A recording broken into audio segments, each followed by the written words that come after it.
Welcome to Indiana Sports Beat Radio. So for the thousands in attendance and the millions watching around the world.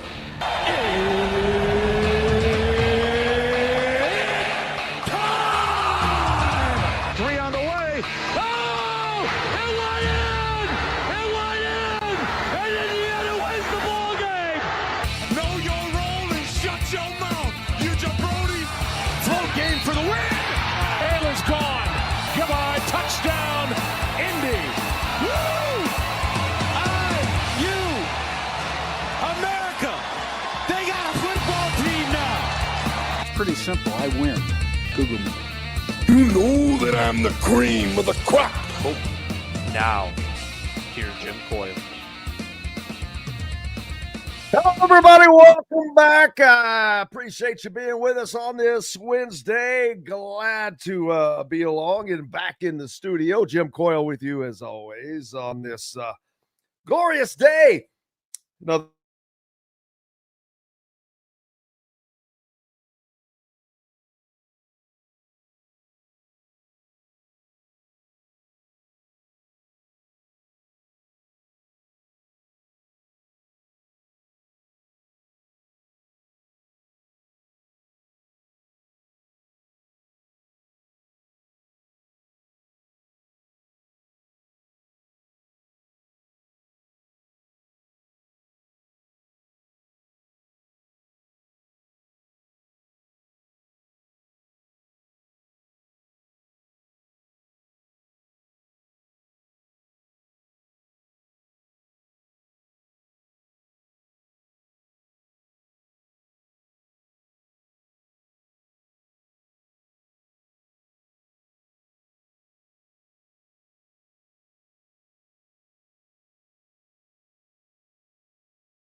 Okie dokie. Well, we'll have to do some editing there, but hope everybody doing well, enjoying this week.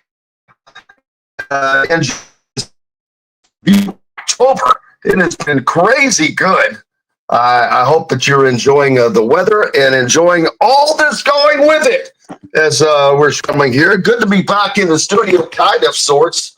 Good to be back. Not necessarily good when things aren't going well, but a lot of traveling and a whole bunch of other things. But Indiana football rolling, of course, after going out to Eugene and knocking off the number 3 Ducks to finally cast aside any aspersions that people may have. But you know what? It's still not going to be enough. but that's okay. It doesn't matter. We'll hope that the program keeps rolling because, man, we're talking about rarefied air here. We're talking a shot, a legitimate direct path to the Big Ten championship game in Indianapolis against Ohio State. Man, can you imagine that? Well, you might as well be imagining it because it's likely to happen with Indiana right now on a direct path. Even if they were to lose to, say, Penn State. I mean, you can throw anybody in there, really, because is Penn State the toughest game on the schedule? I don't know right now. After what happened with Northwestern, I don't even know how you even begin to talk about that. But it is what it is.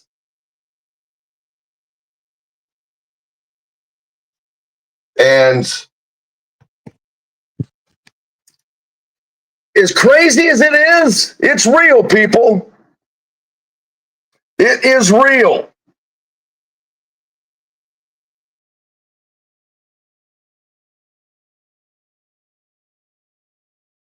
And it's great to see. I'm sure that the fans are enjoying this, as you should, as hopefully we have things fixed there. Had some technical issues going on, man. It's been an issue the last few days. But there we go. Man, can you imagine being a part of this college football chatter, but being a serious part of it? Indiana is for real. They are a legit national champion competitor. UCLA is scary right now. Is UCLA scarier than Penn State right now?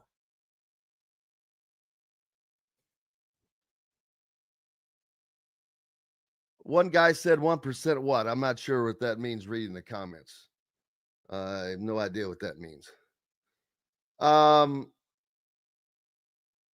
man, what a shuffle in the Big Ten.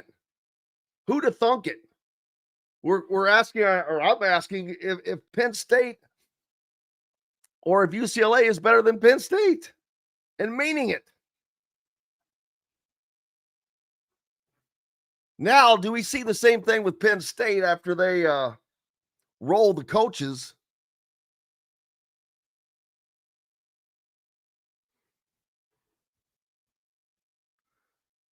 Does that change anything for Penn State? I don't know.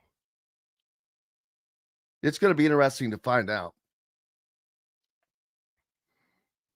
And the thought that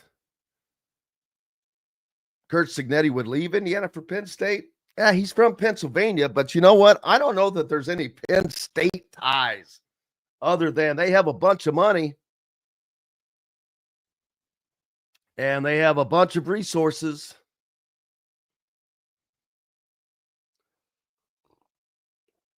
But as I've said many times before, I think Curt Cignetti likes doing it where it hasn't been done. I think Curt Cignetti likes doing what's not possible.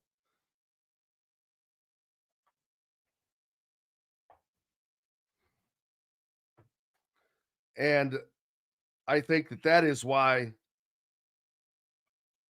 he will stay at Indiana. Now, Indiana's going to have to come up with some more money. Don't get me wrong.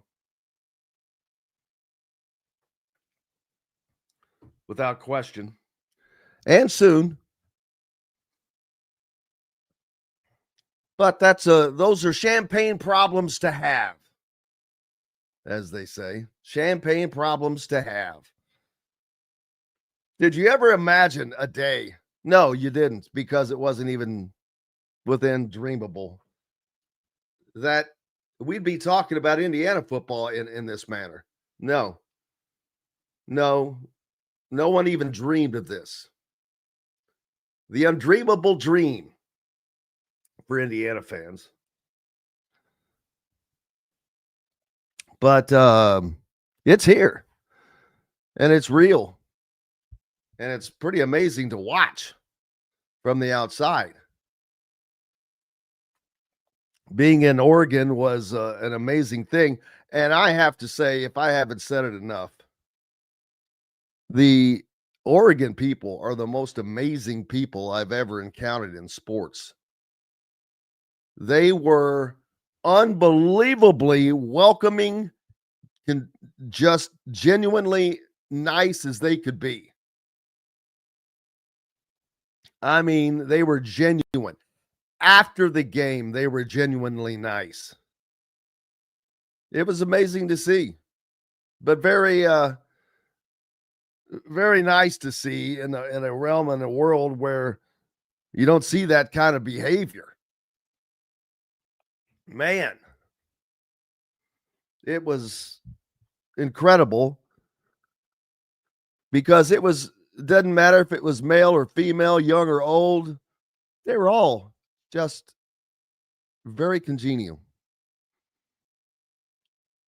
So make sure I give them their flowers, man.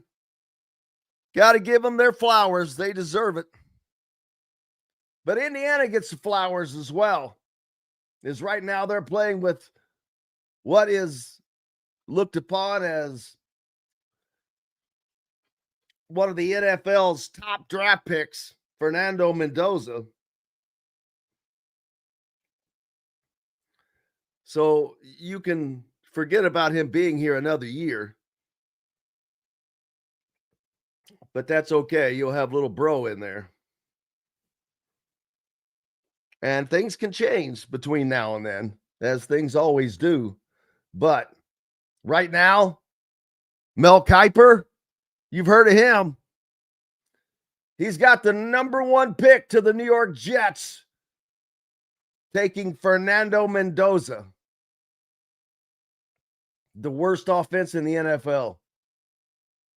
How about them apples? That's your reward for being the best, is going to the worst. Yeah.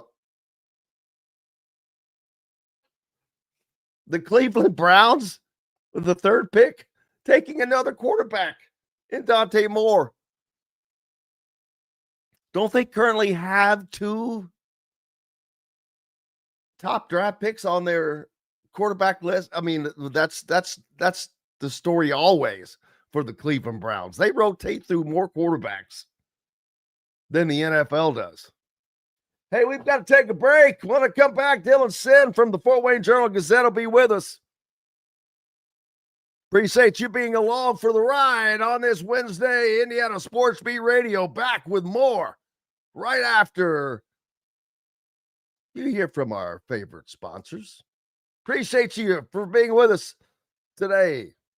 Andy Moore Honda is Bloomington's #1 Honda dealer for a reason. Buy a new Honda and get a 3-month break from car payments. That's right, no payments for 90 days. That includes the all-new, all-electric Honda Prologue, and you get it for just 0.9% financing. Or the 2024 Honda Ridgeline Black Edition or the Honda Accord LX, both for just 1.9% financing.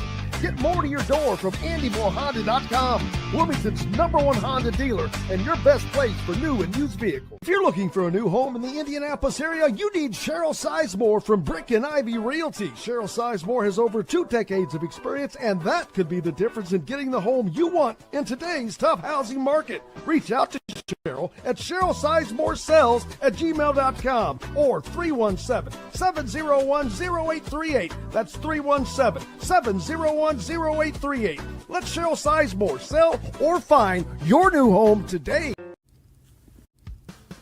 Huddle up, football fans. Tailgate season is here, and nobody gets you ready for game day like Academy Sports and Outdoors. Swing by your local Academy store or shop online at academy.com to find everything you need, from grills to jerseys and more. Be a watch party legend with gear from top brands like Nike and Under Armour, all at unbeatable prices every day. With 8 Academy stores across Indiana, including our Bloomington location, fun can't lose, and neither can you. Gear up today at Academy Sports and Outdoors. Zach Browning here to tell you about an offer you simply can't pass up. If you're looking for the best coverage of Indiana football and basketball, which includes recruiting, weekly chats, podcasts, as well as access to the best national team out there, then look no further than thehoosier.com. The best part, it's just $1 for the first week. Oh, and did I mention that you get a full year of access to The Athletic when you sign up? You can't beat the coverage and you can't beat the deal. So head over to thehoosier.com today and sign up for just $1. It'll be the best decision you ever made.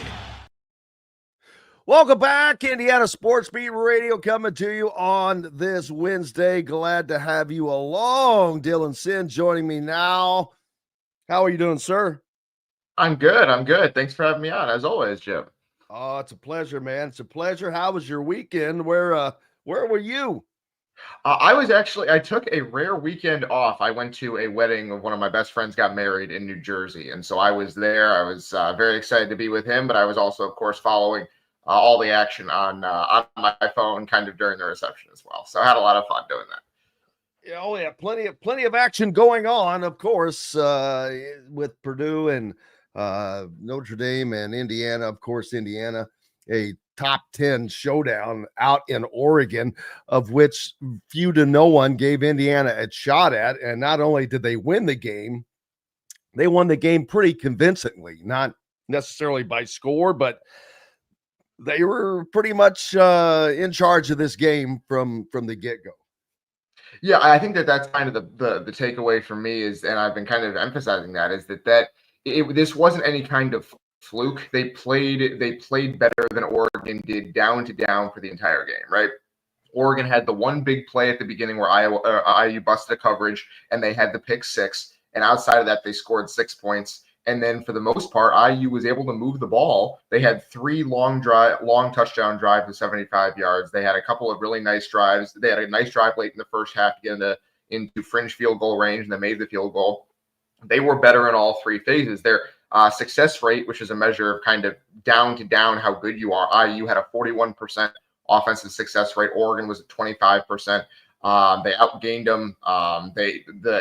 Oregon had the biggest play of the game with the pick six. Like, it's one of those things that usually turns a game that's relatively close, and IU won anyway. So it is one of those things where there was a way this game went where IU forced a couple of turnovers and Oregon got in a game state situation and couldn't come back. And it was still like, well, IU won, but were they the better team? Who knows? That was not the way this game went. IU was the better team on that field in Oregon's house, which I don't think I didn't think that was going to happen. I thought it would be a toss-up at best. And IU went out there and did it. They proved everyone wrong, including me. And the funny thing is, most people were saying, well, if as long as they go out and keep it respectable, they don't get beat too bad and yada, yada. And now, not only did that not happen, they did the beating.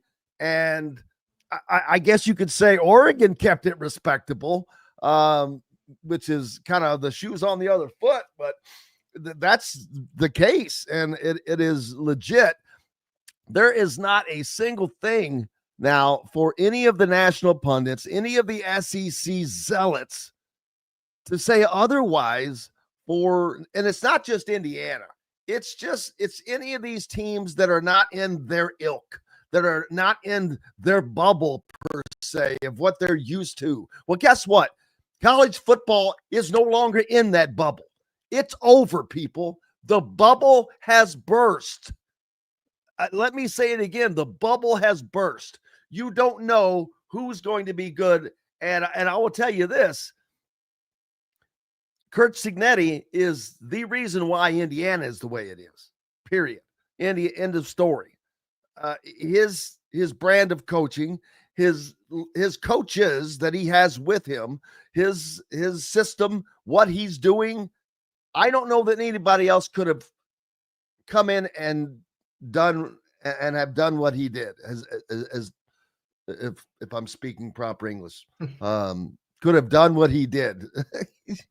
But you know what I'm saying? I don't know anybody else could have done that, even in this era, because everybody has the same opportunities at other places now, Dylan, and nobody is doing it at the hardest place that it's ever been done at.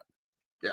Yeah, I mean that's what I kind of wrote on Monday or on Sunday after the game was that the transfer portal made what Curt Cignetti did possible, right? Like he would not have been able to, even Curt Cignetti would not have been able to do what he did without the transfer portal because he brought in so many guys from James Madison with him, and then used those guys to kind of bring in other people who were interested. That's why Fernando Mendoza is here because they were good last year, right? And so he wouldn't have been able to do what he did without the transfer portal, but he is the only one who has taken the transfer portal to its logical conclusion, which is that you can build a national championship contender with it, and with great evaluation and great attention to detail. And he was able to do it. No one else has been able to do that. The closest thing, and I've kind of been coming back to this, the closest that anyone has come is Florida State in 2023. That now they had a much higher level of high school recruiting, but they still were very, very portal heavy.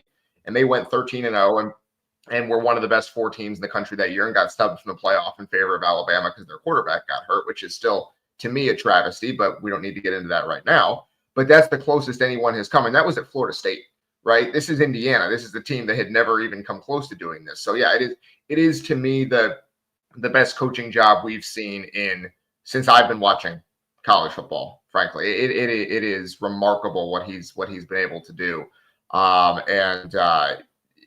This season is going to be a wild ride now because IU is a genuine top of the table contender in a way that I didn't really think was possible, frankly, and would not have been possible as recently as like 4 years ago. And I hate to put the cart before the horse, but unless something crazy happens, they're going to the Big Ten championship game, and we're 6 games away, Dylan. We're only halfway through the season, and I can say that with confidence because even if they were to lose to Penn State, they'd have to lose 2 games for that not to happen.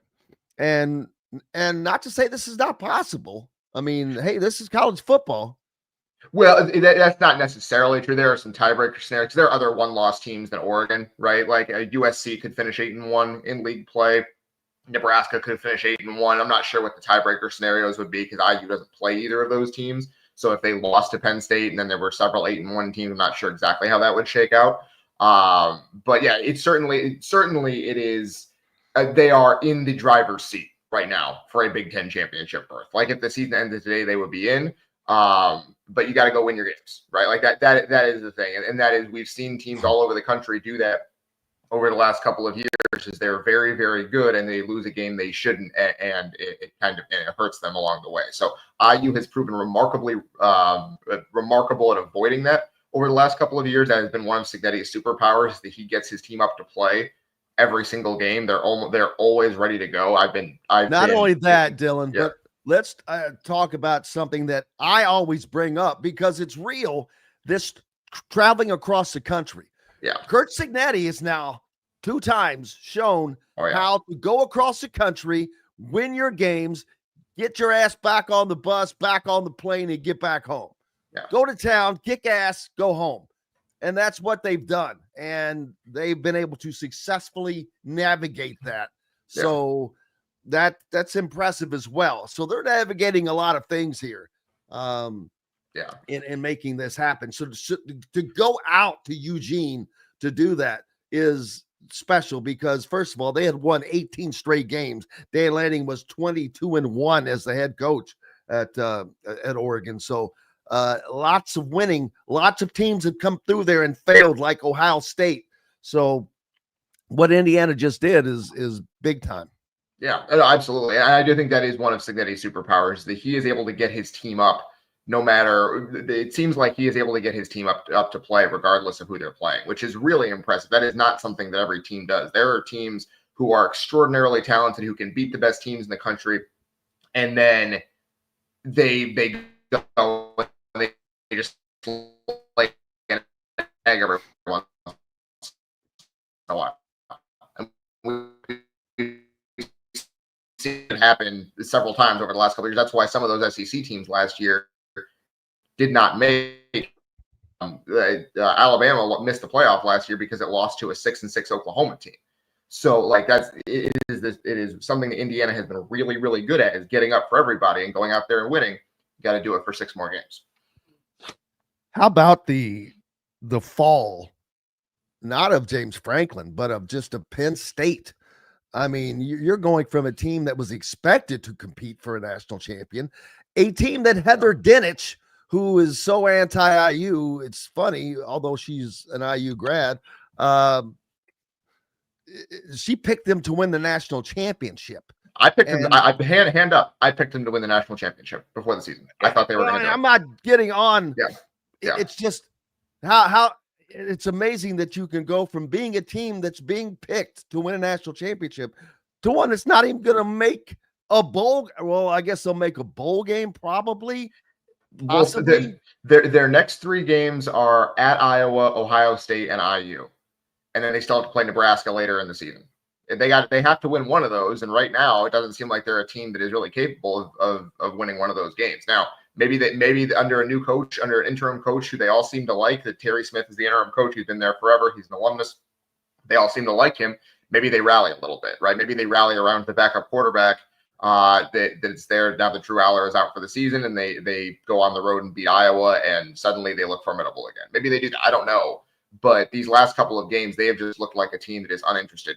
They don't want to be there. And it's like the first half against UCLA, it was like, oh, we don't really care about this. In the second half, they made the furious comeback and fell short. And then against Northwestern, it was like, oh, we're done here. And that's like people. I've seen some people kind of shocked that Franklin got fired, considering like how good they've been the last couple of years. But he clearly had lost that team. He got fired for a 3-game losing streak. No. He got fired because the locker room was no longer responding to him. And when that happens, you have to go. You just have to go. And you cannot ignore 4-21. That is the thing. Like I understand why they did it. Like there are people nationally who are like, well, they're not going to get anyone better, and he had them in the top 10 every year. Okay, I got it, right? Like I understand the point you're making, but first of all, they were never going to win a national title with him, and that's a program that wants to win national titles and has the resources to do so. And second of all, he lost the locker room. If you have the money to get rid of him at that point, it's time to go. And it's possible that the next coach who they hire will not be as good as James Franklin. It's very possible. They might go 8-4 the next 3 years, but that doesn't mean it was the wrong decision to fire him. It's the same thing you say about IU basketball, right? Like if the guy is not the guy, you move on and then you find someone else. And then if that guy is not the guy, you move on and you find someone else until you find the guy. IU found the guy in football. I'm sure Penn State football can find a guy. So it's one of those things where, he had to go. He lost the locker room, and so maybe the locker room will come back now that he's gone. I don't know, but it was really, really bad there for the last couple of weeks. No, you don't have Sig gush on players a lot, but Isaiah Jones needs to be gushed on. Yeah, absolutely. The entire defensive line that Indiana was able to re-put together, because that to me was their big. I've said this over and over. That was my biggest question mark for this entire team. The defensive tackles, you lose a draft pick in CJ West, who was fantastic for you. You lose James Carpenter, who was solid as they come, and it's like, okay, that's what's one of the most important positions in football is right up the middle. Especially in the Big Ten, where their teams are going to try to run at you, right up the middle. Okay, how good are you going to be? And they ran Tyreek Tucker and Mario Landino and Hosea Wheeler in there. Haven't missed a beat. And those linebackers are fantastic. And that front seven is nasty. It is really, really good, and had Oregon in real trouble for most of that game. Like they have good players, they are well coached, and there is a great scheme in place. It is really impressive. Indiana has had 2 games against top 10 teams. They have 13 sacks in those 2 games. Oh boy. 13. Oregon had given up one. I keep coming back to this. Oregon had given up 1 sack the entire season. Aiden Fisher by himself had more sacks than Oregon had given up all season. Yeah. It's just it's remarkable performance. And a lot of it is A lot of it is really good players, and a lot of it is scheme. Is it a bigger scare for IU to try to hold on to Kurt Signetti? Not that he's not the most important, the head of the snake, he is. Or Brian Haynes, which is a bigger danger of being taken away? do you think? I think it's Haynes, because there's certainly places like I'm sure everyone on that staff wants to be a head coach someday, or maybe Brian Haynes is fine being a defensive coordinator. My guess is not. Every one of these guys is a hyper competitive dude. They all want to be head coaches at some point. They all want to run their own show.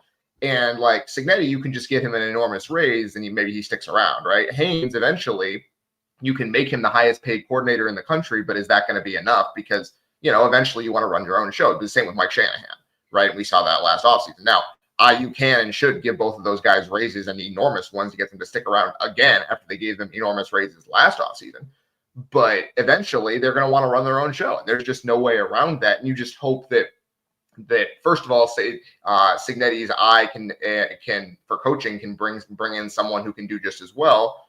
And hopefully maybe that person is on staff and they've trained someone who can take over for them, because Shanahan and Haynes, to me, Haynes especially, that's the best defensive coordinator in the country. Like, you can say what you want about Jim Knowles, and he was great at Ohio State and all that, and he went to Penn State for $3 million. Okay. Boy, Brian Haynes is really, really good at what he does. He talked a lot. He talked a lot going into that Oregon game. He backed up everything that he said. Really impressive work. And there are going to be some pretty high level programs wanting him to be their head coach this offseason. So we'll see. Even if IU gives him an enormous raise and tries to make him the highest paid coordinator in the country, I don't know if he'll be able to keep him. It's going to be tough.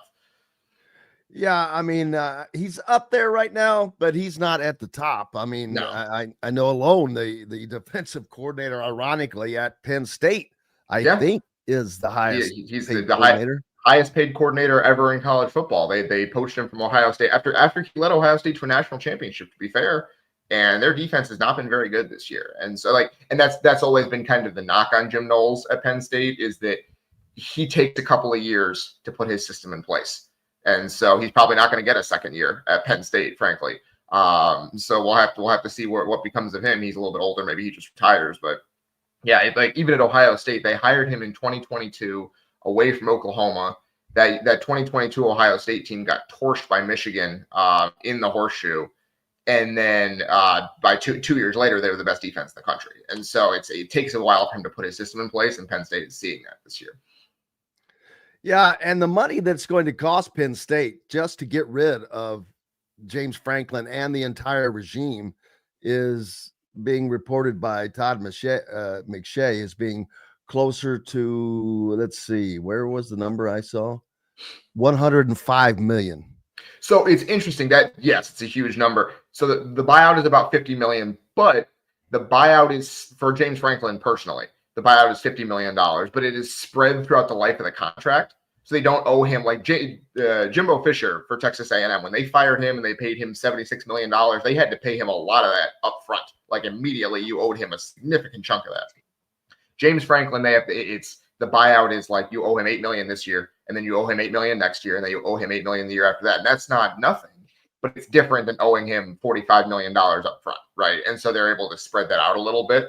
So it's not quite as much as that sticker figure. It's still a ton of money. And then you have to pay a new coaching staff on top of that. And obviously they're going to try and get a coaching staff that's probably going to be among the three to five highest paid in the country. But it is a little bit less, at least, than the sticker price there. Although in the end, it will be, yes, of course, over $100 million. Crazy money, baby. Crazy money. Dylan Sinn from the Fort Wayne Journal-Gazette with me. And we're back with plenty more here on Indiana Sports Beat Radio right after these messages. Know a team or group needing a fundraiser? Boost Fundraising raises more money faster and offers the most unique and user-friendly online fundraiser in the nation. Your team receives personalized fundraising pages for each team member. Free team-branded promo gifts shipped to each donor. Boost Fundraising does it all. Sports teams, marching bands, charity causes, and community groups. Go to boostfundraising.com and be sure to enter the promo code COYLE, that's COYLE, to receive a discounted fundraiser. Whether it's a night out with the family, after work with colleagues, or catching the game with friends, Bubba's 33 is the place for you. Bubba's 33 offers a mouthwatering menu of selections that are all made from scratch every day. The portions are big, but the prices are small. And with over 50 big screen TVs, you'll never miss the big game. Bubba's 33, pizza, burgers, beer. Zach Browning here to tell you about an offer you simply can't pass up. If you're looking for the best coverage of Indiana football and basketball, which includes recruiting, weekly chats, podcasts, as well as access to the best national team out there, then look no further than thehoosier.com. The best part, it's just $1 for the first week. Oh, and did I mention that you get a full year of access to The Athletic when you sign up? You can't beat the coverage and you can't beat the deal. So head over to thehoosier.com today and sign up for just $1. It'll be the best decision you ever made. Huddle up, football fans. Tailgate season is here and nobody gets you ready for game day like Academy Sports and Outdoors. Swing by your local Academy store or shop online at academy.com to find everything you need, from grills to jerseys and more. Be a watch party legend with gear from top brands like Nike and Under Armour, all at unbeatable prices every day. With 8 Academy stores across Indiana, including our Bloomington location, fun can't lose and neither can you. Gear up today at Academy Sports and Outdoors. Welcome back, Indiana Sports Beat Radio on this Wednesday. Jim Coyle with you and joined by Dylan Sinn from the Fort Wayne Journal-Gazette. We were talking about the massive amount of buyout it's going to cost Penn State. And after firing James Franklin and his entire staff, which would be upwards of $100 million over the lifetime of the deal, but that's not even including paying what you're going to have to pay for a new staff to come in, with buyouts that you're going to have to pay, first of all, for them, then salaries you're going to have to pay for them.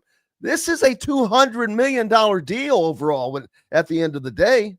Yeah. No, I mean, and that suggests to me that, like, they're probably going to try to take a big swing here, because what else why else would you do it?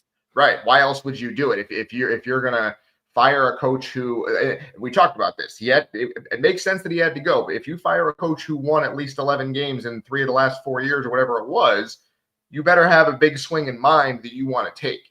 And so we'll have to see whether that's Matt Rule or somebody else. I don't know, but they should have they probably have a big swing in mind, and we'll see who that ends up being. Any idea who that might be? I mean, you've got the highest paid defensive coordinator or highest paid coordinator on their staff as it is right now. Yeah, I don't think it'll be Jim Knowles, first of all. I think they're not very happy with him right there. I don't think they would promote from within for this staff.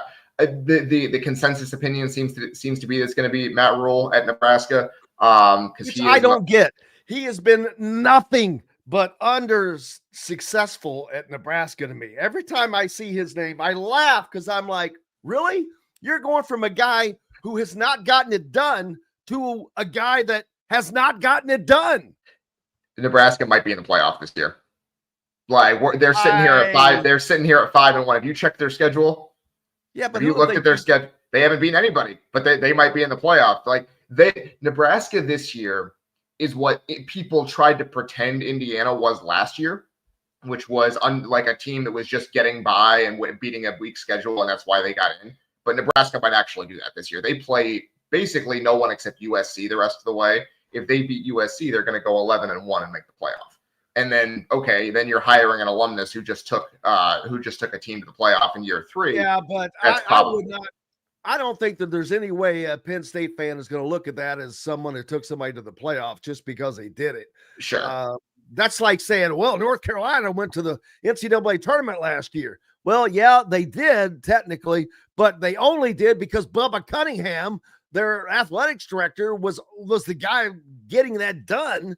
Sure. Because he had a financial investment involved in it. Yeah. I would find it odd, because the thing with Matt Rule is a very good program builder. That's what he does. He takes a program that is really struggling and he builds it into a winner. Not a big winner. He's never won a championship or anything, or won a national championship or anything like that, but he takes teams that are really down and makes them much, much better. And that's not what Penn State needs. Oh, frankly. This might be the best what's the word I'm looking for? Analogy. Yeah. Yes. Michael the Music Man says Matt Rule is the Kevin James of the Big Ten.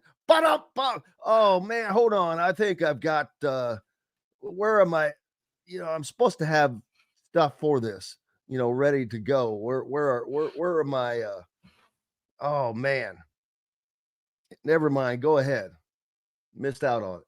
Your sound effects were where's the Yeah, exactly. where's the keyboard? Oh, but yeah, like that is the name that you've heard bandied about. Look, there you go. Thank you. No, thank you. Yes, exactly. A little late. But yeah, Matt Rule is the name that you've seen. I did like that. Like if you're gonna be a DJ, like that's go ahead and do it. You know, like get into the flow of it there, Jim. Well, I mean, I'm trying, but wasn't quick enough on that one. But that's I just don't get. I just think I see Matt Rule as not having gotten it done. Now, would that be different at a place like Penn State? I don't know. Maybe just new blood. Maybe I don't know. What's Matt Rule known for? To being a defensive coach or offensive coach? It's been so long since he's the CEO, right? Like that's it's been so long since he's been good at anything. We don't remember. Well, no, it's been so long since he was responsible for a side of the ball. Like that's he is an ultimate CEO coach, right? Like he is a guy who is building a program. Like that's where he made his mark. Was it? He made Temple into a winner when they were terrible. He made Baylor into a winner when they had gone 1-11. And he has made Nebraska into a competent team after they were terrible for a decade, right? And so I wouldn't do it, but I wouldn't have fired Franklin to hire Matt Rule because that to me just seems like what Franklin did. Like the whole point of James Franklin is that he's a great program builder who is probably not going to get you over the top. Matt Rule seems like the same thing to me, but the difference is that Matt Rule is an alumnus who is really good friends with the athletic director. Like that, maybe that's the difference. You just wanted someone new in there because you were just tired of James Franklin's whole thing. If that's the case, okay. I wouldn't have spent whatever $100 million on firing him to do that, but sometimes you just need a change.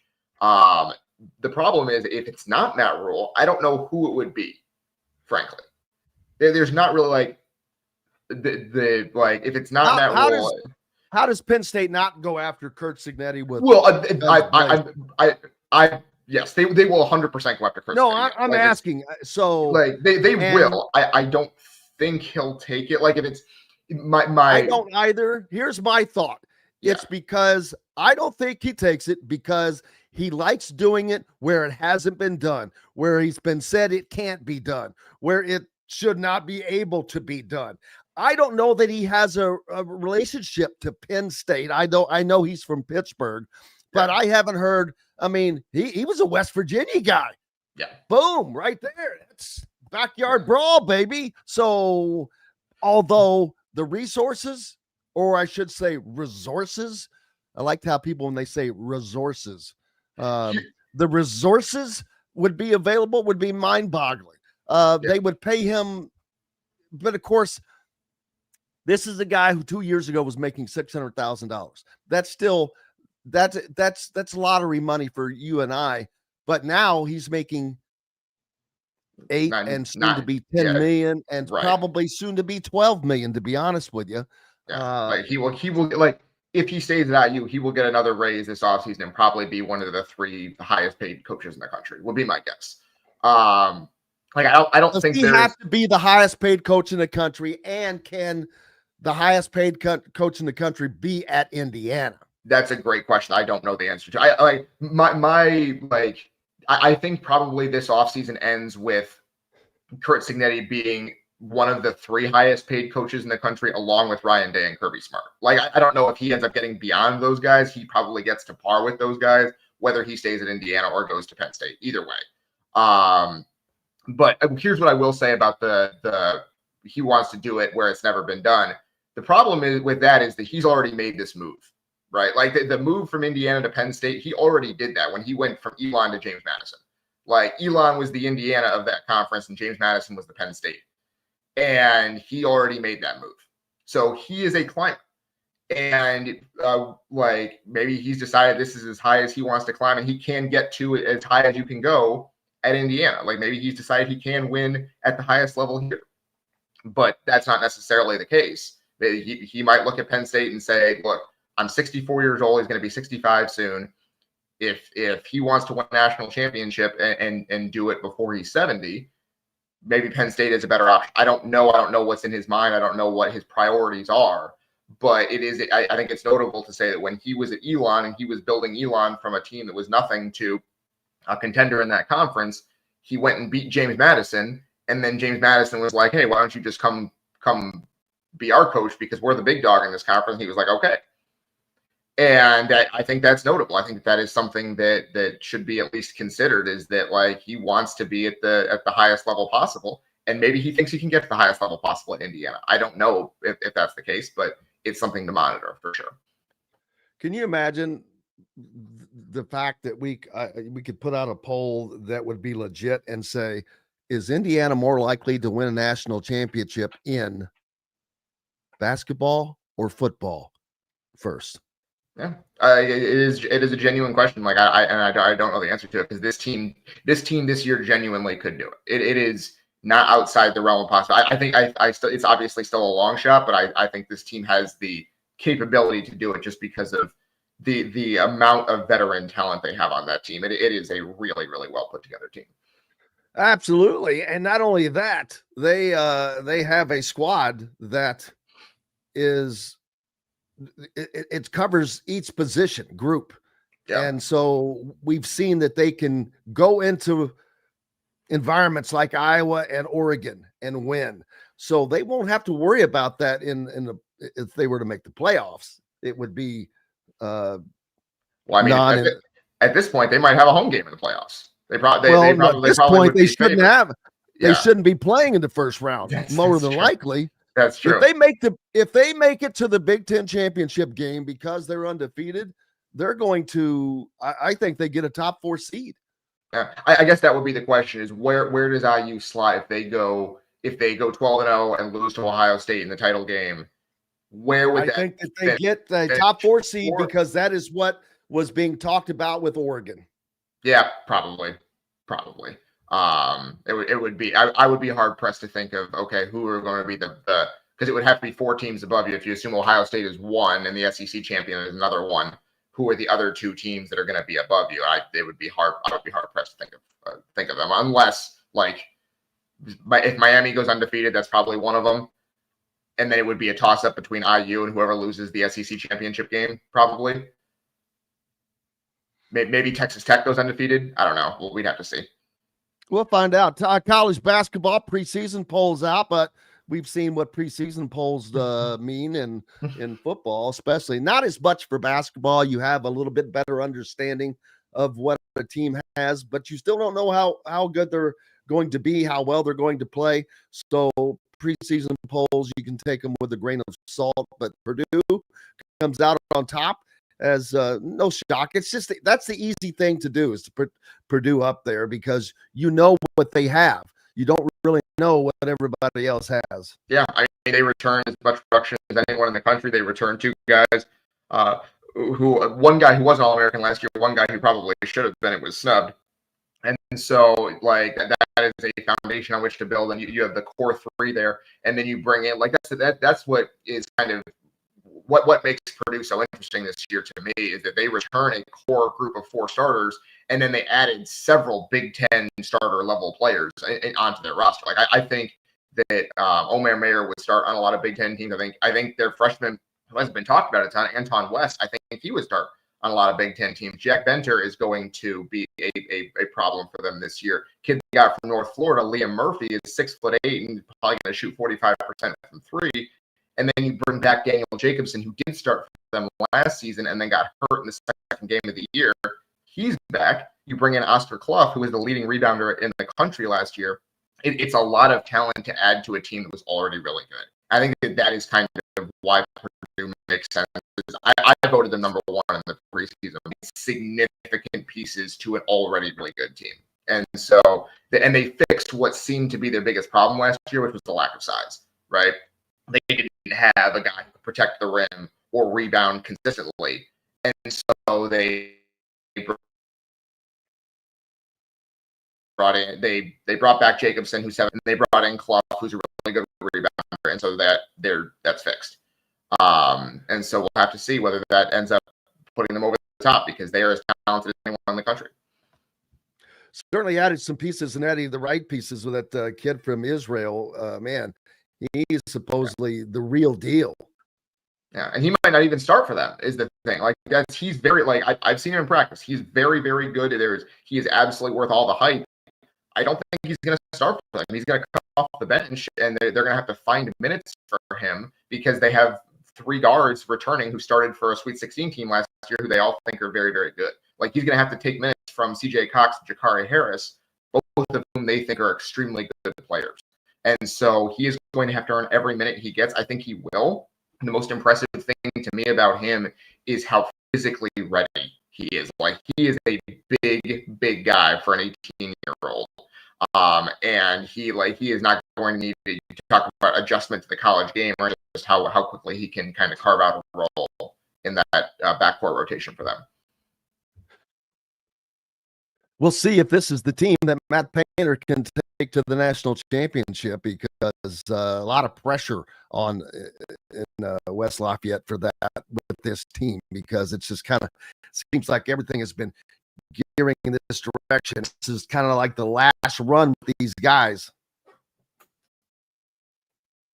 Yeah, absolutely. And it's one of those things where it seems like Painter does this every couple of years, right? And they have a team where it's like, oh, this is the team. If they don't get it done this year, well, then it might be a little bit. And then they come back a couple of years later, and there's an even better team. And like, yeah, you're not going to keep getting guys as good as Braden Smith and Zach Edey every year, because those are National Player of the Year level players. You're not going to have a guy on the team like that every single year, more than likely. But I will say, even after Braden Smith and Fletcher Lawyer and Drake Kaufman leave, they're set up pretty well for the future too. Like, that's what makes Matt Painter so good, is in there, fit what they do, and they just kind of roll out the ball every year with a new group of dudes, and it just seems to work.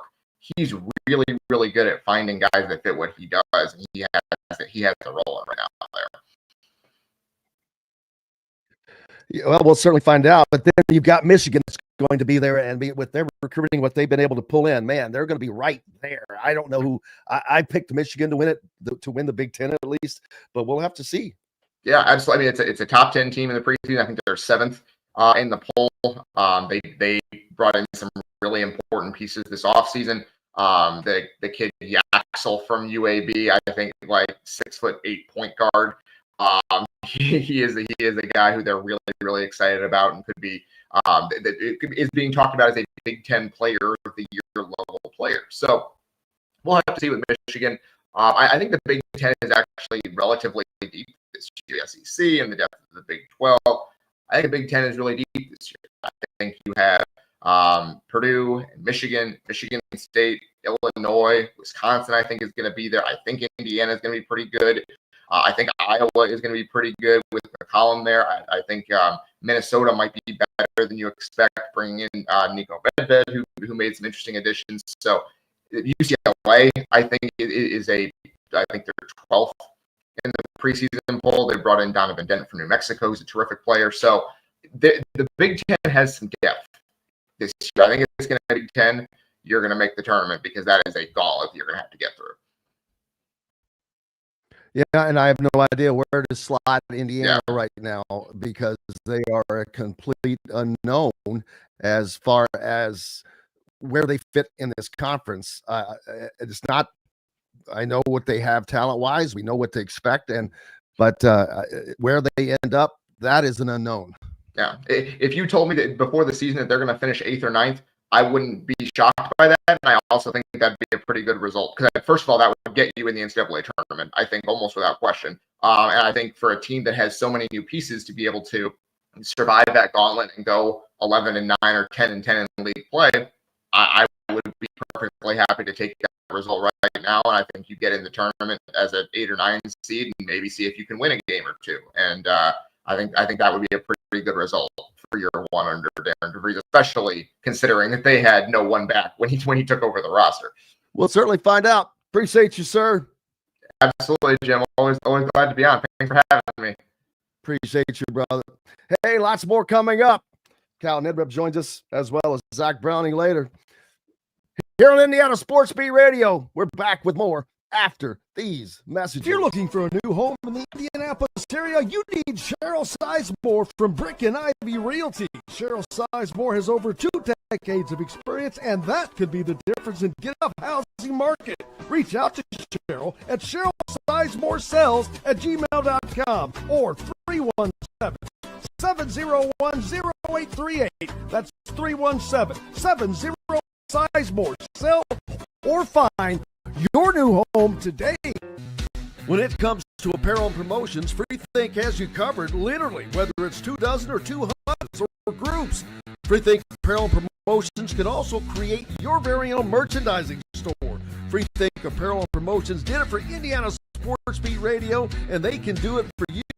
Whether it's screen promotional products, vehicle wraps, or anything else under the promotional line. See what FreeThink Apparel and Promotions can do for you at freethinkapparel.com.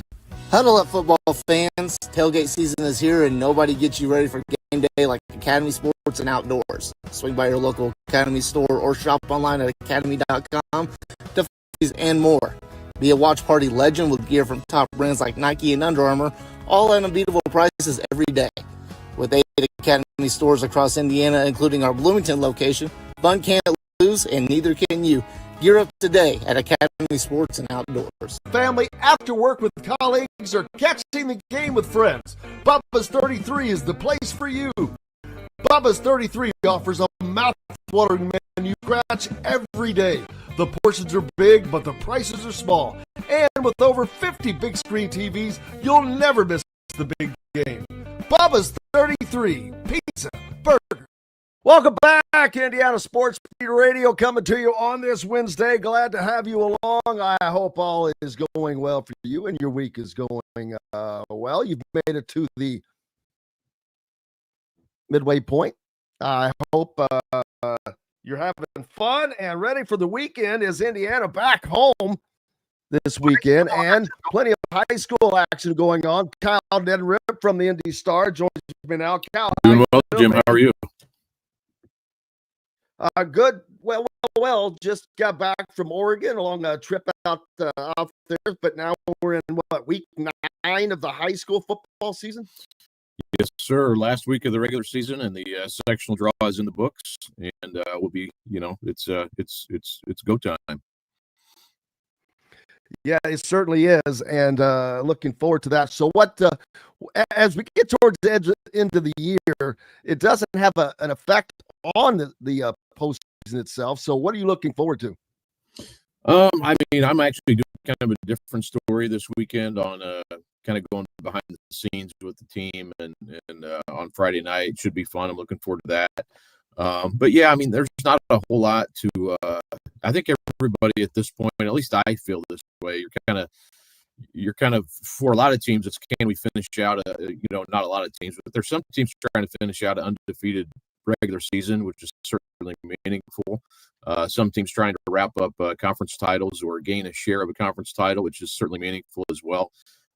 But yeah, I mean, but I think for a lot of teams too, you're just trying to get healthy. So you may have people, if you don't know if a guy can go or not, you're probably going to sit him out, and try to, get them healthy. Or if they have been sitting out, you may not want to risk, putting them back in for this last regular season game, because the whole point is to try to make a run, once the tournament starts. So, I think there are a lot of teams. I mean, it feels like there's more teams than ever kind of battling key injuries to skill position players. Not everybody, and not everybody's hurt by any means, but there are definitely some key players out who have been out, who, teams may get back or may not. Nolan Reese from Center Grove was one who, leading rusher the first 3 weeks, and then he's out. Eric Moore said Friday he thinks he might be back this week, but yeah, I mean, there's definitely teams trying to finish out a special season. Crown Point's going for their 4th consecutive undefeated regular season excuse me, against Michigan City, which is very cool, and kind of shows where their program has gone. You got Center.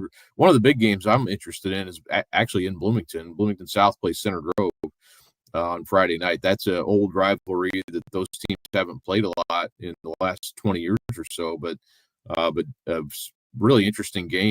Bloomington South is ranked second in 5A. Really explosive offense. Center Grove scores a 6A power going down there to play. So I will be intrigued with that outcome on Friday night. But other than that, I mean, there are some good games on Friday, but to be honest with you, I think everybody's kind of it's a fun Friday night of football, but everybody's kind of looking at what's after that for probably a large majority of people. Well, a lot of people can that'll be in town for the Indiana football can just do a double header, do a Friday Saturday deal, high school and some college action as Indiana hosts Michigan State this weekend on Saturday. So that'll be and I know people like D'Angelo Pond's dad. He's going to high school games. He'll come in for a home game. He'll find a high school game to go to. Yeah, I get texts or emails from people all the time saying, "Hey, what's a good game to watch this weekend or whatever?" They may be in town for whatever reason, not necessarily always college game, but just looking for something to do. And so that would be a great one to go to if you're you'd be done by. The game starts at 7, you're done by 9 or so, 9:30, and then you can do whatever else for the rest of your night. But that would be a good one to hit. I think that'll be a good game. There's some intrigue, I think, because, like I said, these teams haven't played in a long time. It's a different type of game. It's just a different game on the schedule. We haven't seen a lot in recent years. So I'll be curious on that one to see how it comes out. Warren Central Cathedral is another one. Warren plays at home against Cathedral on Friday. That's another good game. We used to see this game, I think, back probably 2010 to 14 or so. They played every year, and then they hadn't played again until last year. So that's been a very competitive series when they have played, and I think will be a good game on Friday night as well at Warren. Yeah, it's amazing that we're talking about high school players taking off for games, but that's where the sport has gotten to as far as coaches being smarter with play and saving your guys for when you're really going to need them. But that's even trickled down from the college level to the high school level. Yeah, I mean, I don't think it's you're not going to sit a healthy kid necessarily, but if there's any question, or any nagging injury type of thing, I just don't know that you want to risk putting them out there. And also it kind of helps your depth sometimes when you're able to, and you see it a lot during the season, like, you could probably run a kid 20 times or 25 times a night, but you don't want to do that just because what's that going to do to his mileage once we get to the real game, So you do see schools, especially at the 6A level, and it's not all the time, there are kids who get, like Jaden Biggerstaff of Center Grove last week. He was coming off an injury. He ended up carrying 34 times against Lawrence North, but he had 249 yards, and they've been running through running backs like crazy this year.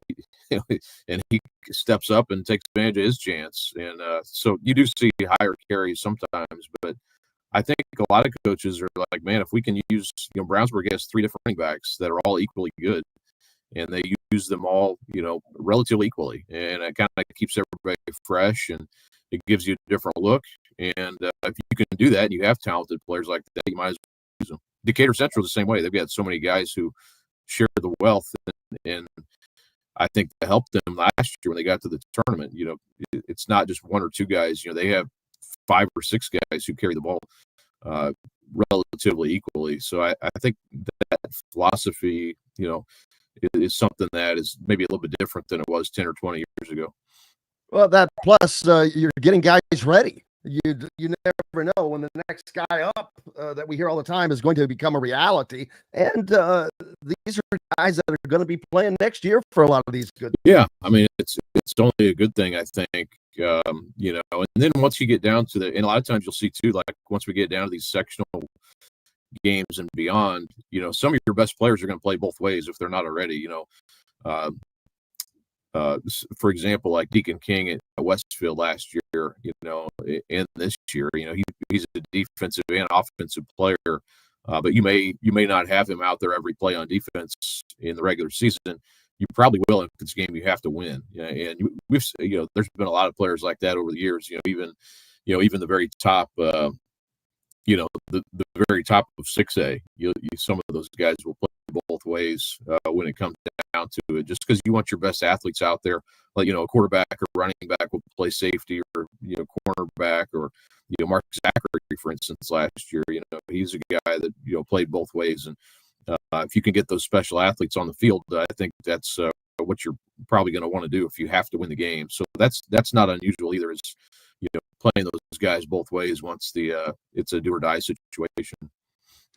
Absolutely. And as we get closer and closer to the playoffs, has teams maintained some separation, or do you still have intrigue at the top for some of these divisions, I guess I should say? Yeah, I do. I think there's a clear favorite in the South, in the North in 6A. I think Brownsburg in the South and Carmel in the North are pretty clear. I mean, you could argue Crown Point. You could argue Center Grove in the South. You could argue Westfield in the North because of what they've done. You could argue Lawrence North in the South, just because their offense is so dynamic and they can score on anybody. My question would be, if they run into Brownsburg, can they stop Brownsburg from doing whatever they want on offense? So that would be my question about them. Not as strong defensively. They lost so much talent from that side of the ball last year.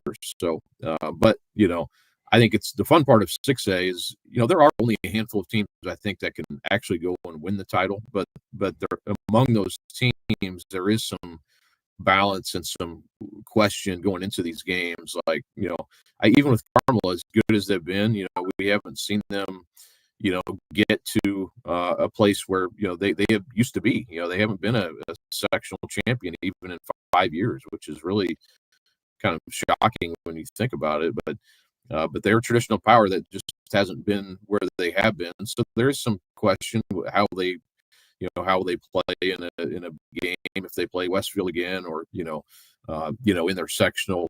And now I'm not remembering who they'll have. I think they play Harrison out of West Lafayette first, and then would probably play Westfield in the championship game, is how it works out. So, once they get to that game, how will they fare? We don't know that for sure. They've been so good, though. I kind of think they're, the favorite in the North. But yeah, in the other classes, man, I mean, if anybody beats New Pal, I mean, it's going to be some type of performance, because that's New Pal's been one of the most dominant teams in state history this year. I mean, they're just rolling everybody. But the one thing too with them, it's like how Cathedral could see them in the championship game of the sectional, and that could be a state title game, really.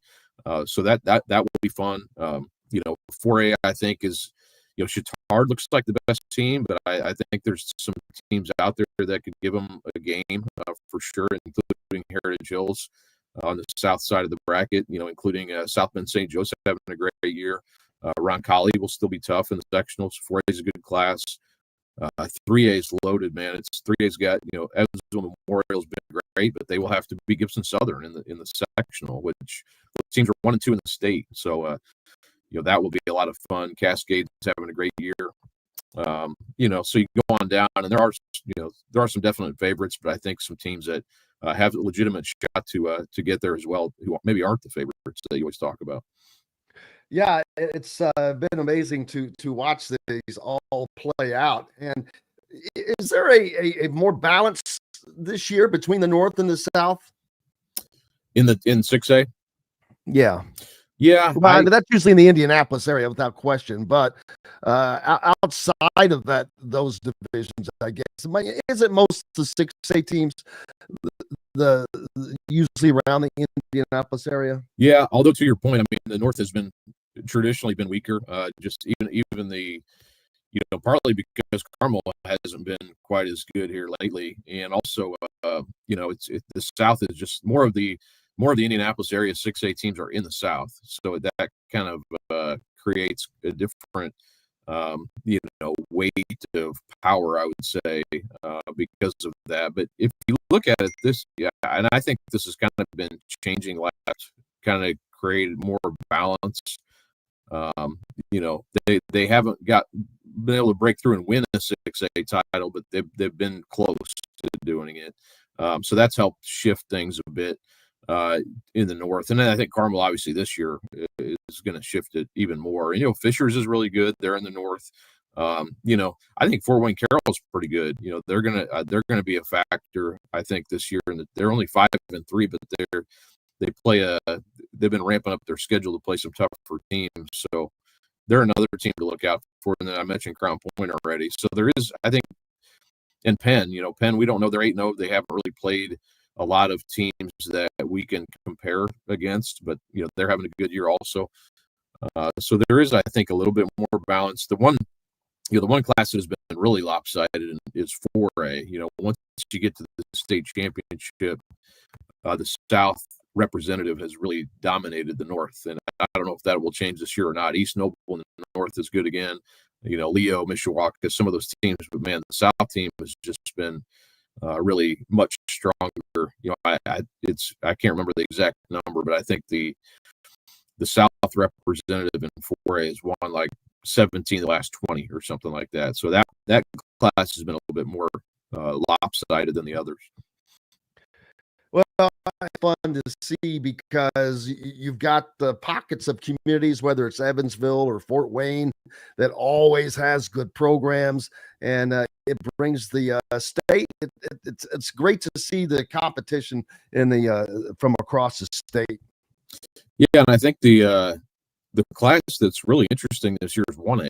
I know we don't talk a lot about 1A, but there is so much balance. That number one spot is shifted like every week almost. And the rankings that I put together and I get from our writers around the state put those together on Monday. It's USA Today Network Indiana State Poll, and it's shifted almost. I think maybe this week was the only week it had in Springs Valley. The home of Larry Bird there is on top this week. They're 8-0 and they're number one. But there's a lot of Providence, the defending champs. They've been getting a lot of votes. They're ranked 4th. North Judson, which has been a powerhouse team in the North, is 2nd, and North Decatur, which has been really good as well. They've been won at different times. A lot of different teams, which I think is fun. I think that'll be. Sometimes you see 1A kind of get dominated by one team, but that doesn't seem to be the case this year. Well, it's always fun to see, man. What's up next for you? A lot. We got a lot going on right now. It's a busy time. I'll be doing some other sectional draw stuff here this week, but you ended up writing about David Bell today, last night, who retired from football. Such a great player that I really enjoyed covering for 4 years, basketball and football. So wrote a little bit about him. You can check that out. That's out now. Kai McGrew got eligibility at Fisher. That's another story that's just came out last night. His eligibility was overturned. And among other things, those stories came out yesterday, and then a lot of other football content to come. Make sure you're keeping up with Cal Neddenriep. He's got tons of it. Appreciate you, sir. All right, Jim, take care. Absolutely. Hey, we've got more to come here on Indiana Sports Beat Radio. Zach Browning yet to join us.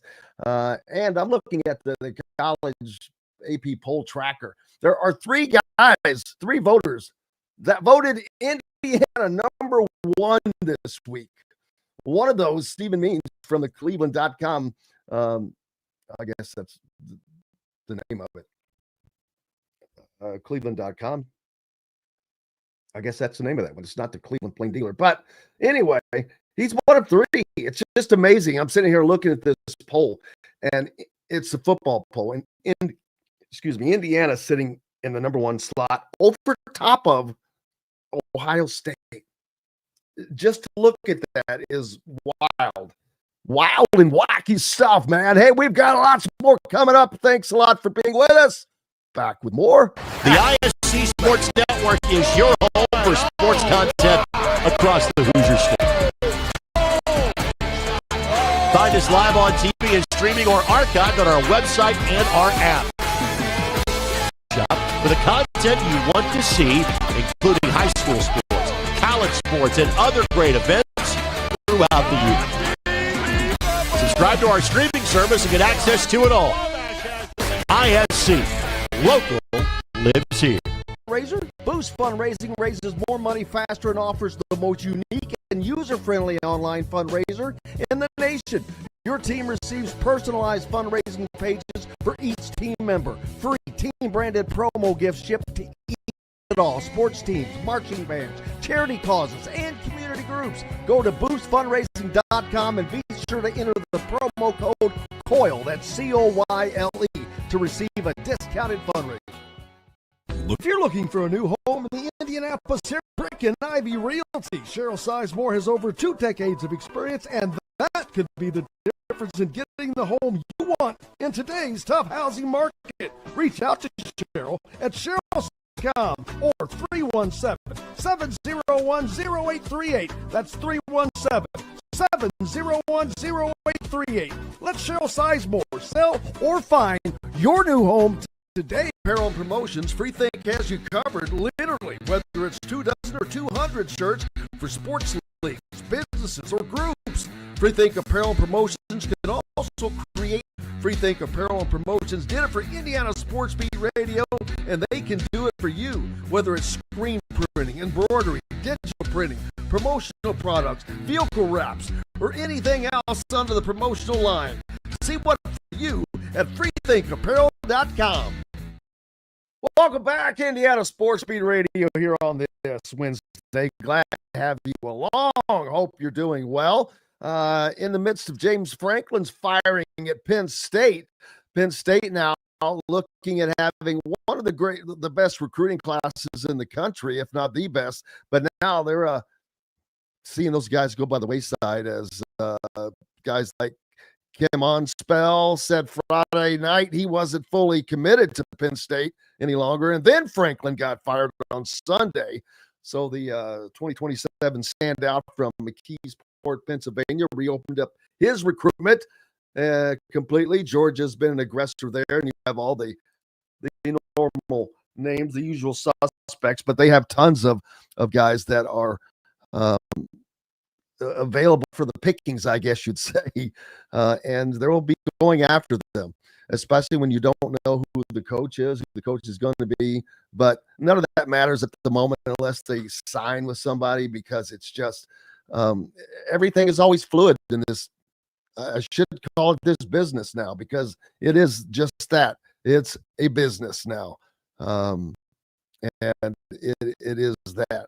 So we'll see how that falls out for Penn State. Do they just lose a coach, or do they lose their recruits? Don't feel sorry for Penn State. It's not like they're going to go away. They have what they have, and that is a program that is built from the bottom up. Now they're going to have to rebuild it. They've got to have the right guy. I mean, if you've seen anything in college football, you see that you've got to have the right coaches. Look at Indiana. I mean, Kurt Cignetti's making life rough on a lot of guys right now, to be honest with you. He's taken Indiana to the upper levels, and he's done it with players that are not 5 stars. There's not a single 5-star player on that team still. And yet they're being mentioned in the same breath with teams full of those types of players. So is that a better way to go, though, than the opposite? Would you rather have a team that's full, and I know on the level of it, you're going to say, well, of course, give me the 5 stars, give me the top level talent. Or would you rather have a team that's put together like Indiana is currently put together, with guys that are maybe not quite as talented to start, but are built that way, that are developed to be that way? I don't know. It seems like they have more pride. It seems like they play a little harder. Maybe not. Just a curiosity question. Michigan State comes to Bloomington on Saturday, and after playing a game like you do on the road at Ohio State, this is kind of where you let your guard down, because now you start hearing about how good you are, really. I don't think Kurt Signetti allows that kind of talk. But Kurt Signetti cannot control everything that's being said, being done, how it's being taken in. Although, just to the point that I was just talking about, I think that these players are those types of players that have that chip on their shoulder virtually all the time. So they're always playing like that. Now they have an opportunity to bring to fruition all this talk that has happened in such a short span. But they have to keep their heads on. They have to continue to play as the underdog. Indiana has to continue to play as the unrecognized. Indiana has to continue to play as the overachiever. They have to keep doing that. They have to keep that mindset. Otherwise, you let complacency sneak in, and that's one of the things that Signetti talks about a lot. You've got to remain hungry and humble. Well, this is the time where Indiana's probably been challenged with that more than ever under Kurt Signetti, which has only been a year and a half. But they haven't really been challenged for that yet, because they all of last season, even though with all that they did, they were still labeled as, oh, well, they're just beating easy teams. Well, now they've beaten the top 10 Illinois like they stole something. They went to Iowa and won. Then they went to Oregon and left no doubt. Is Indiana the best team in the country? Maybe. I don't know that they're not. No one knows that they're not. We'll find out if they're able to make it through these next 6 games unscathed and can get to Indianapolis to play the Big Ten championship. Can we see a 12-0 undefeated regular season by this Indiana team? It's very likely. To say that is crazy, but it is likely. You've got 3 road games. That'll all be challenging. Maryland is a challenging team. Penn State is still a tough environment, and we don't know what they're going to be like 4 games from now after they have a new coach in place.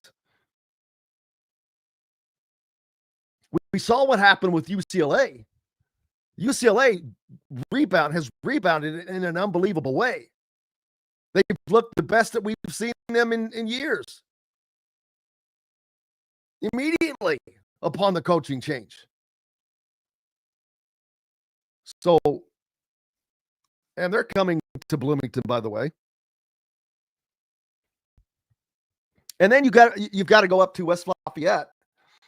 And Purdue has been playing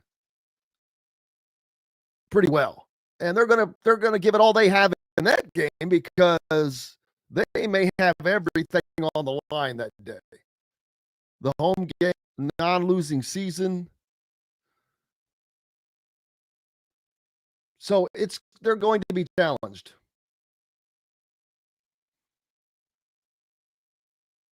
They are going to be challenged without question. But it's going to be challenged mentally more than physically, because they're the best team on the schedule that they play.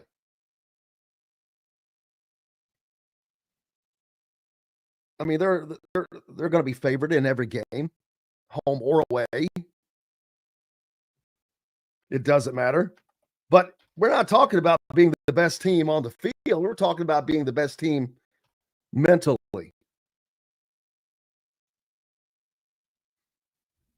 They've got to keep their heads the rest of the season.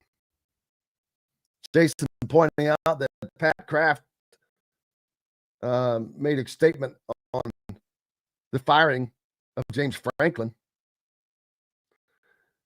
That Kraft said while the three-game losing skid to Oregon, UCLA, and Northwestern weighed in on his decision to fire Franklin, it wasn't the sole reason for his decision.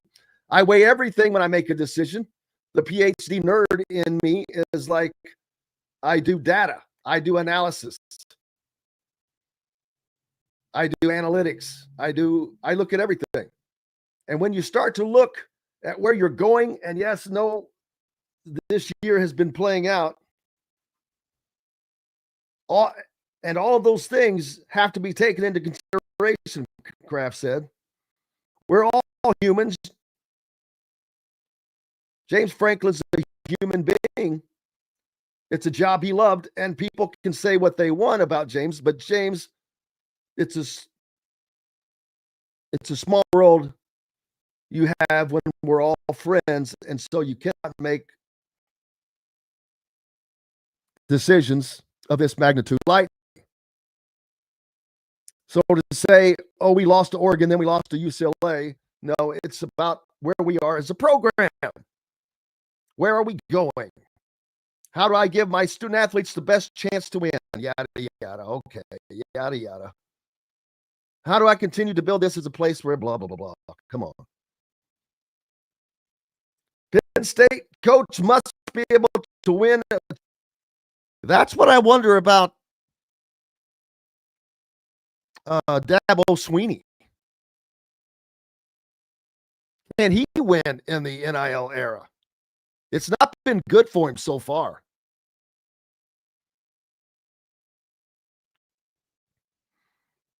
And here we see another coach that is used to coaching in an era where they were dominant because they were able to get the dominant players.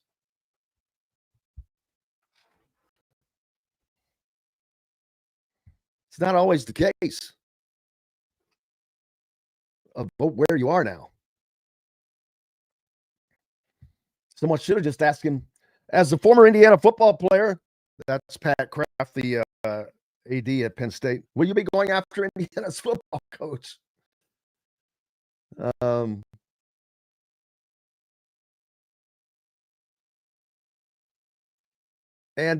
the thing is, they have to go after a coach now. So there are going to be back channeling that's going on with whomever it ends up being now.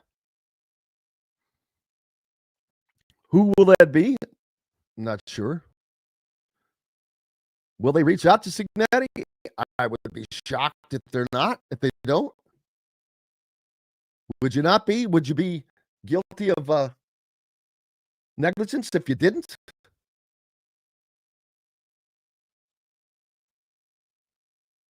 I believe so.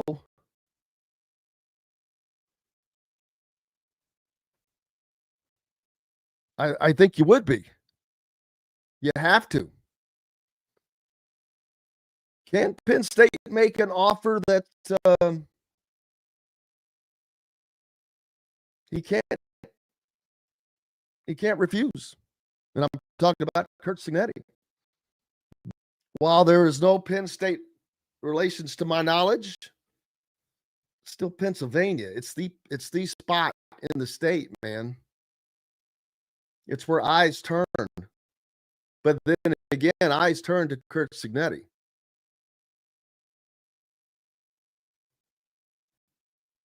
Would it be too hard to pass up? Would it not be easier to win a national championship at a place like Penn State than Indiana? Then again, I said it over and over. I do. The one thing about Signetti is I think that he loves doing it where it hasn't been done. He loves doing it where he's been told it can't be done, where everyone has said that it can't be done. He's doing the undoable. It's doable at Penn State. It's been done at Penn State. It just hasn't been done in a long time, though. It should be done at Penn State. It's supposed to be done there. Every time we think that this is going to happen, this won't happen, it does happen. So, yeah, I think that's something for Indiana fans to fear, because to my knowledge, 6 buyout is only $1 million, which I don't understand that, if that is correct.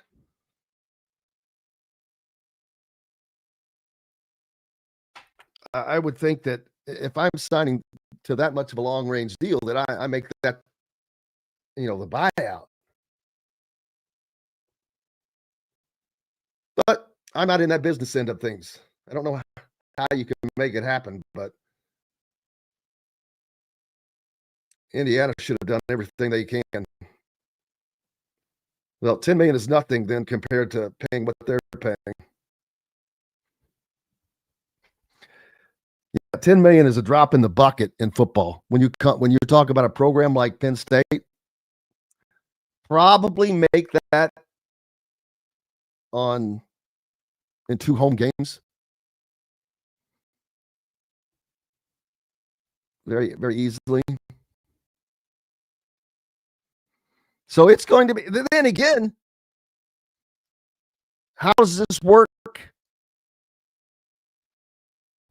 with Indiana having what is likely to be a season extending or an extended season because of the playoffs, because of all of that? Penn State's going to want to get their coach in place as soon as possible. I would think it would be difficult because of that in and of itself.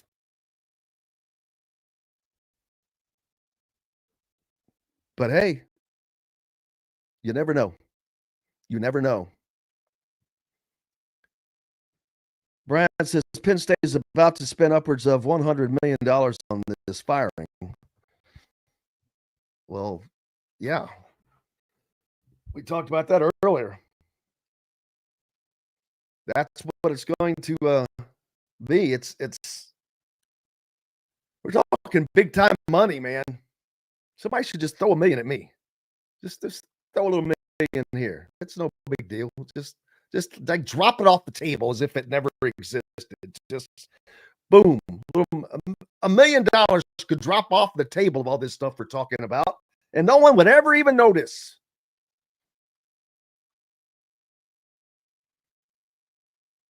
I would love to have it. Kraft is making no bones about what he expects from the next coach, who will be determined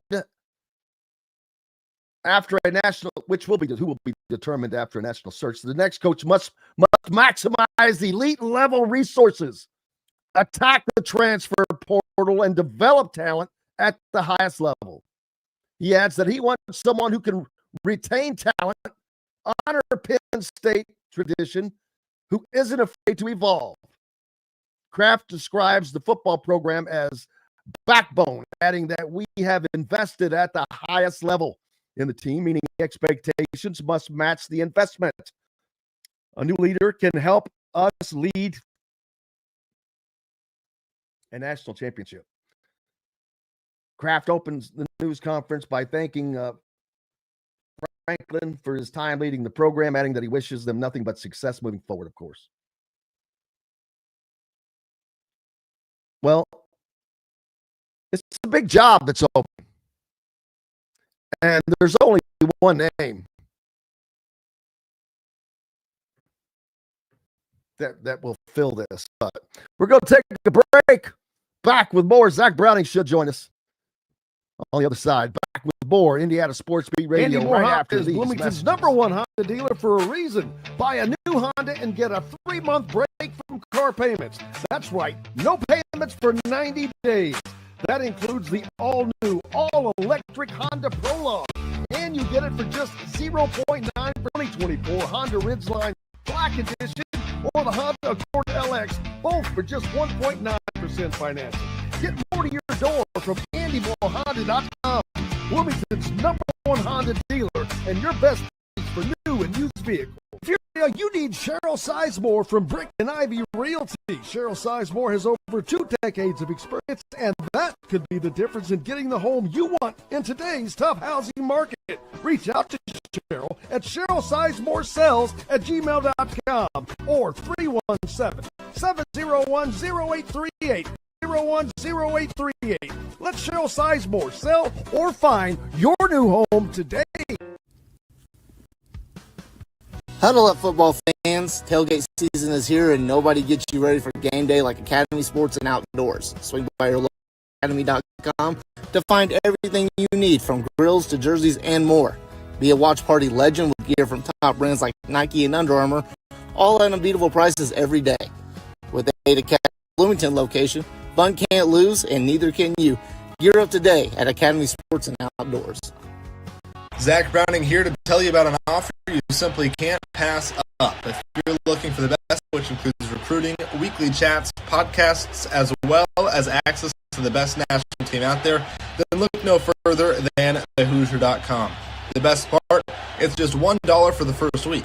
Oh, and did I mention that when you sign up, you can't beat the coverage and you can't beat the deal. So head over to thehoosier.com today and sign up for just $1. It'll be the best decision. Welcome back, Indiana Sports Beat Radio on this Wednesday. Glad to have you along. Zach Browning joins us now from thehoosier.com. Zach, you keep talking while I do something here, but how are you doing, man? I'm doing good, Jim. You know, Wednesday, it's October. It's not 40 degrees yet here in Bloomington in October, which is kind of weird. This might be a shorts-wearing Halloween type of situation we got going on this year. It's kind of interesting in that sense. Obviously, Indiana football is rolling. They're 6-0. Indiana basketball starts this kind of exhibition slate. It's an earlier exhibition slate this year than it was or has been really for the last couple of years for IU. Obviously, IU getting Marion this Friday. Michigan State on Saturday. It's homecoming. I'm curious to know how many watching are coming back into town for homecoming this weekend. I mean, I think it'll be a pretty sizable crowd. I know that there is going to be a lot of fan interest in Indiana. Obviously, I think the last home game was Illinois, and that was September 21st or something like that. It's been almost a month since Indiana has been home for a football game, so I think this will be an interesting contest. I think this will be an interesting crowd. I think we're going to see a lot of people that have been restless a little bit and haven't necessarily been able to go out and watch an IU football game in a while. So I think it'll be interesting to see the crowd, the turnout, the kind of rambunctiousness of said crowd. I think it'll be a really, really good turnout for this homecoming game. I'm not sure what Jim wants me to keep talking about. Oh, my bad. I didn't have my stuff added back in there. But, no problem. Just a huge win coming off of this past weekend out in Oregon as Indiana travels to knock off the number 3 Oregon Ducks and just pretty much stick their foot right in the college football national champion talk, which, that's amazing. Even though we keep talking about how this is amazing, that is amazing, it never ceases to amaze us. Yeah, it's one of those things where if you would have said it even at the beginning of the year that IU probably would go into Oregon and would come out of this, at least Illinois, Iowa, and Oregon stretch 3-0 and 6-0 on the season, I'm not sure how many people would have agreed or believed you. Entering the year, a lot of the conversation was maybe the ceiling for IU is 10-2 with 2 losses on the road to Oregon and to Penn State. And now the talk about IU is 12-0, a berth in the Big Ten Championship, potentially the number 1 overall seed in the college football playoff if you beat Ohio State, who is the presumed team that Indiana would have to play in the Big Ten Championship. So it's crazy the difference that not only 22 months can make since Kirsten was hired, but the difference, 3-4 months can make since the beginning of the 2025 season.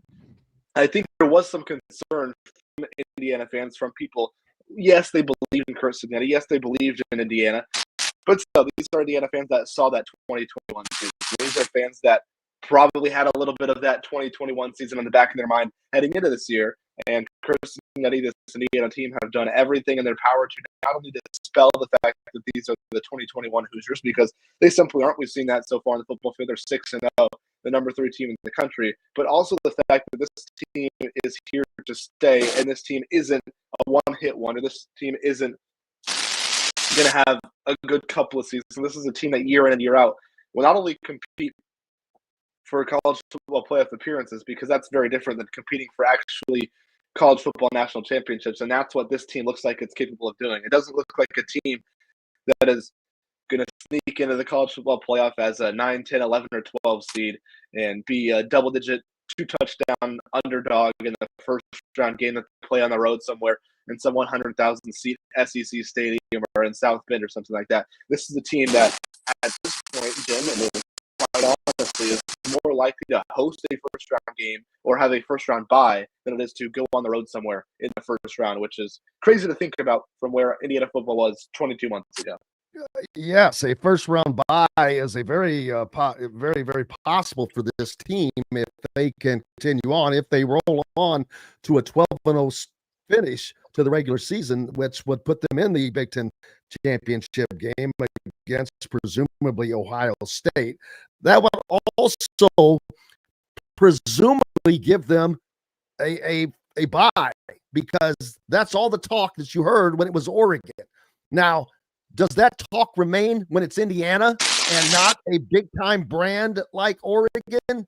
That will be yet to be seen, because I would be surprised if there are not a number of people who try to change that narrative, since it's not Oregon or one of the big brand schools.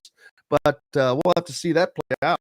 Yeah, it's interesting if we look at the situations of the college football playoff. Obviously, the top 4 conference championships get those automatic bids into the playoff, but then it's straight seeded from there. So those top 4 power conference champions don't necessarily sit 1, 2, 3, and 4 in the rankings this year. They're straight seeding it this year. So something that's different, if I'm thinking out loud here, the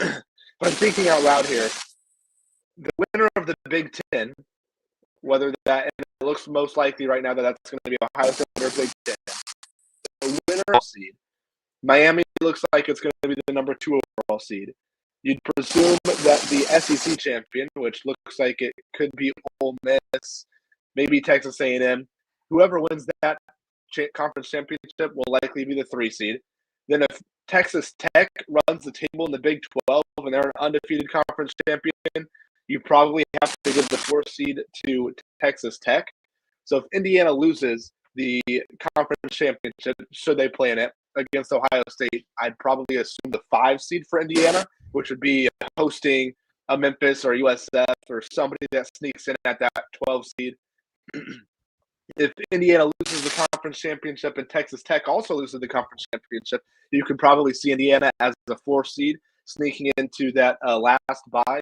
But then the conversation comes up, would you rather have the 4 seed or the 5 seed? Because if you're the 4 seed, you're off for 21 days with those 3 weeks of off weeks until you play the 5 seed, which is still going to be, you play the winner of the 5-12 matchup as the 4 seed. So it comes into a play where, would you rather have 3 weeks off as the 4 seed, or would you rather be the 5 seed and play that first round game, host that first round game against the 12 seed, and then go on to the quarterfinals to play the 4 seed? So it kind of gets a little bit hairy there, a little bit kind of complicated there. But I'd say Indiana is, at this point, more likely to get a bye than not get a bye, if that makes sense in the college football playoff. It's complicated. Still a lot of stuff to play out, but that's where we're sitting right now. And the mere fact that we're having that conversation is mind-boggling, but it is a reality. When last year, Indiana fans were just going bonkers over what was going on, and now it is even continuing to, the bar is being raised somehow. I don't know how, but it continues to rise, and now Indiana is a team that has looked to not only get one of those buys, but to compete for a national championship. And a year ago, that was not even a thought, but now it is. And I've got to say that, man, I didn't see this coming. I knew that Indiana was a better team and going to be a better team, but I didn't realize that they we're going to be one of the best. And as we continue to see college football leveled out at the top, and with Penn State's problems, and with Indiana going to Oregon, and with the SEC not really having an elite team, just a bunch of good ones, maybe the Big Ten is like that too, and Indiana is the best of the Big Ten. We just don't know that yet. Yeah, it's not an overstatement to say that Cincinnati and Indiana have completely flipped what college football is, because this is not something that would have happened in years past in college football. There wouldn't have been, sure, there was some seasons where you'd have a program come out of nowhere and have a really, really strong season like Indiana did last year.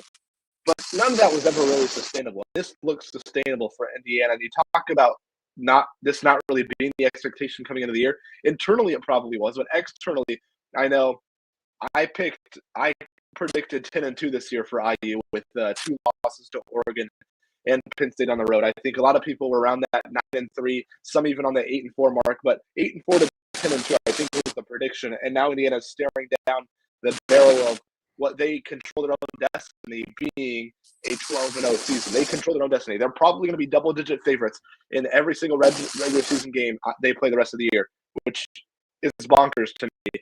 And I think what stands out is entering the season, people thought Fernando Mendoza would be good. I don't think people thought Fernando Mendoza would be second or third, one of the top 3 players in Heisman voting through 6 weeks of the college football season, through 6 games for IU.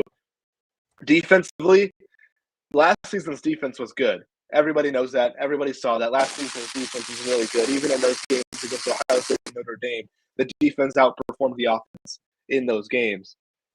But this season's defense is spectacular. This legitimately might be the best defense in the entire country, with the ability to put pressure on quarterbacks. Again, it's been beaten into the ground, but Oregon have allowed just 1 sack. The first play of the game was a sack from Mario. Everything good? Yeah, I just did that just to see if that was your audio that's scratching a little bit. Apologies. Keep going. But this defense, the way it can get pressure on the quarterback, the tackles for a loss, the turnovers, the interceptions, the having All-Americans at all 3 levels, and it's not even the All-Americans that we necessarily thought coming into the season. Mikhail Kamara has been good, but he hasn't been his dominant self. But that hasn't mattered because Mario Landino, Kellen Wyatt, Stephen Daly, Tyreek Tucker, those guys have stepped up and looked like all Big Ten caliber players. There's 3 linebackers in the Hoosiers linebacking room that have a legitimate case to be all Big Ten players in Elijah Hardy and in Isaiah Jones. D'Angelo Pons, he speaks for himself. He's spectacular. Lou Moore's been awesome. I think this defense is still perhaps flying a little bit under the radar because Fernando Mendoza obviously gets a lot of the Heisman talks. Elijah Surratt's playing like one of the best receivers in the country. Omar Cooper's been awesome, and Roman Hemby and Kalen Black have dominated the run game, the pass game, or the offensive line game has been good. But this defense, this defense has been one of the best in the country, if not the best in the country this season. Defensive line has been absolutely crazy. I mentioned in 2 games against 2 top 10 teams. They've recorded 13 sacks. 13 sacks against 2 teams in the top 10. That is nuts. And so it is just shows how this defense has just come around and continue to get better. And I think it's what Bryant Haynes does. And this is why Bryant Haynes will get some head coaching looks, maybe not this offseason, but soon. This is something where Bryant Haynes has developed a scheme and a pattern of just dominance for IU. No doubt about Badger.com with complete coverage of all things Indiana there with the On3 Network. Thanks, Ray. You betcha. Hey, man, and I can't thank each and every one of you as always as well. We're back tomorrow to do this again. Coach Griff will be on, Dustin Schutte. Matt Taylor's will get ready for the Colts this weekend and see what else we can scare up. Also, maybe some of the guys from On3 Andy Staples, maybe I get him on as after this huge win. And what now for the football season as the college season rolls on? What is college football going to do when Indiana just won't go away? They won't stop being a team that has to be reckoned with. Kurt Signetti won't go away. Google him. Google him.